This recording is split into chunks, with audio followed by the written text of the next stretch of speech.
Hello guys, इस part में van mister लेन को बचा लेती है पर उसी का ही एक्सीडेंट हो जाता है। ये देखकर मिस्टर लेन घबरा जाता है और उसे जल्दी से हॉस्पिटल लेकर जाता है। वहीं दूसरी तरफ हम देखते हैं कि ये एक्सीडेंट करने वाला और कोई नहीं बल्कि यूनसाओ और सीसी ही होते हैं। उन्होंने एक्सीडेंट तो कर दिया था पर वो दोनों बहुत घबराए हुए थे क्योंकि अगर मिस्टर लेन को पता चल गया तो वो उन्हें छोड़ेगा नहीं। तभी वहाँ पर एक बंदा आता है जिससे यूनसाओ पैसे देकर कहता है कि ये पैसे तुम्हारे ग्रैंडमा के इलाज के लिए काफी होंगे, ये पैसे लो और ये किसी को मत बताना कि ये कार मैं चला रहा था। अगर किसी ने पूछा तो बता देना कि तुम ये कार चला रहे थे, बाद में मैं तुम्हें अब्रॉड भेज दूंगा, कहकर वो दोनों वहाँ से चले जाते हैं। उसके बाद वैन को दिखाया जाता है जो हॉस्पिटल में होती है और उसे होश आ चुका होता है। तभी वहाँ पर मिस्टर लेन आता है और उसे पूछता है कि तुम ठीक तो हो ना? तो वो कहती है मैं ठीक हूँ। मिस्टर लेन उस पर गुस्सा करता है कि क्या जरूरत थी तुम्हें ये सब कुछ करने की, तुम्हें पता है मैं कितना डर गया था, अगर तुम्हें कुछ हो जाता तो मैं क्या करता। तो वैन कहती है अब तो मैं ठीक हूँ और वैसे भी उस टाइम मुझे कुछ समझ नहीं आ रहा था, बस इतना समझ आ रहा था कि मुझे तुम्हें बचाना है। मिस्टर लेन कहता है अगली बार ऐसी स्टूपिड हरकत मत करना। तो वो उसे मनाने के लिए किस कर देती है और वो दोनों एक दूसरे को किस करने ही वाले होते हैं कि तभी वहाँ पर मिस्टर लेन का असिस्टेंट आ जाता है और वो उसे कहता है कि आपसे कोई मिलने आया है और आपको कुछ बताना चाहता है। तो मिस्टर लेन उसे अंदर लाने के लिए कहता है।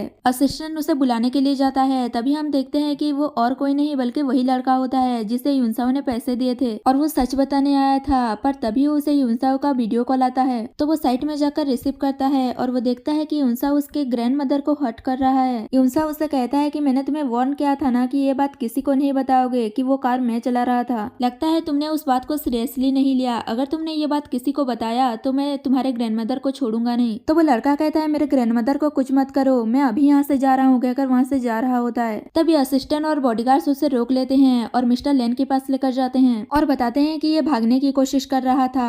तो मिस्टर लेन उससे पूछता है कि बताओ तुम यहाँ मुझसे क्यों मिलने आए थे? तो वो झूठ बोल देता है कि एक्सीडेंट मैंने किया था, मैंने ये जानबूझकर नहीं किया, गलती से एक्सीडेंट हो गया था। और वो मिस्टर लेन और वैन से माफी मांगने लगता है और कहता है कि आप लोग मुझे छोड़ दीजिए, मेरी एक ग्रैंडमा भी है, उनका केयर भी करना है मुझे। तो वैन मिस्टर लेन से कहती है अब तो मैं ठीक हूँ, मुझे कुछ नहीं हुआ है, उसे जाने दो। तो मिस्टर लेन वैन की बात मान जाता है और उससे कहता है कि कोई पुलिस कंप्लेन नहीं होगा, तुम यहाँ से जा सकते हो। तो वो उन्हें थैंक यू कहकर वहाँ से बाहर चला जाता है। तभी वहाँ पर नर्स वैन को मेडिसिन देने के लिए आती है तो मिस्टर लेन बाहर चला जाता है। बाहर वो उसी लड़के को देखता है और वो उससे कहता है कि मेरे कुछ कहने से पहले जल्दी से यहाँ से निकल जाओ, इसलिए वो जल्दी से वहाँ से भाग जाता है। मिस्टर लेन ने उसे जाने तो दे दिया था पर वो उस पर डाउट भी कर रहा था और उसका असिस्टेंट भी कहता है कि ये लड़का कुछ अजीब था, लगता है कुछ गड़बड़ है। तो वो अपने असिस्टेंट को उस लड़के के पीछे इन्वेस्टिगेशन करने के लिए भेज देता है। उसके बाद वैन को उसके फादर का फोन आता है और वो उसे एक ब्लाइंड डेट पर जाने के लिए कहते हैं पर वैन मना कर देती है और कहती है कि मैंने आपके लिए एक अच्छा सा सन इन लॉ ढूंढ लिया है तो इसकी कोई जरूरत नहीं है। तो वो कहते हैं मुझे पता है कि तुमने कैसा सन इन लॉ ढूंढा होगा, उस यूनसाओ जैसे ना। और वो वैन को फोर्स करते हैं कि वो ब्लाइंड डेट पर जाए और कहते हैं कि मैंने चैन फैमिली के बेटे के साथ तुम्हारा ब्लाइंड डेट फिक्स कर दिया है तो तुम चले जाना, कहकर फोन रख देते हैं। तभी वहाँ पर मिस्टर लेन आता है और वैन को परेशान देखकर पूछता है कि क्या हुआ। तो वो बताती है कि मेरे फादर मुझे ब्लाइंड डेट पर जाने के लिए फोर्स कर रहे हैं। तो मिस्टर लेन कहता है कि कोई नहीं, चलो चलते हैं। उसके बाद वैन ब्लाइंड डेट पर जाती है और उस लड़के का वेट कर रही होती है और पास ही के एक टेबल में मिस्टर लेन भी बैठा था।